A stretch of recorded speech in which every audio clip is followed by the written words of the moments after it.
ఉత్తరప్రదేశ్ అయోధ్య రామాలయంలో విరాళాలు నిధుల దుర్వినియోగ ఆరోపణలపై విచారణ జరిపిన సిట్ ప్రాథమిక నివేదికను ప్రభుత్వానికి అందజేసింది. Lucknow division police commissioner Vijay Vishwas Pant, హోంశాఖ అదనపు ప్రత్యేక కార్యదర్శి సంజయ్ ప్రసాద్కు నివేదిక అందజేశారు. ఈ మేరకు అధికార వర్గాలు తెలిపాయి. సిట్ దర్యాప్తు ఇంకా కొనసాగుతోందని వెల్లడించాయి. ఆలయ సిబ్బందితో పాటు ట్రస్ట్ నిర్వాహకులను పలుమార్లు సిట్ విచారించింది. ఆలయంలోని సీసీటీవీ ఫుటేజీని తొలగించినట్లు గుర్తించింది. వాటిని తిరిగి పొందేందుకు పరికరాలను ఫోరెన్సిక్ ల్యాబ్కు పంపింది.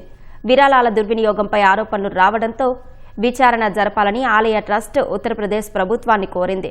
వెంటనే యోగి సర్కార్ 3 సభ్యులతో సిట్ను ఏర్పాటు చేసింది. అయోధ్య రామాలయ నిర్వహణ వ్యవస్థను ప్రక్షాళన చేయాలని రామ జన్మభూమి ఆలయ నిర్మాణ కమిటీ చైర్మన్ నృపేంద్ర మిశ్రా ఇటీవల సూచించారు.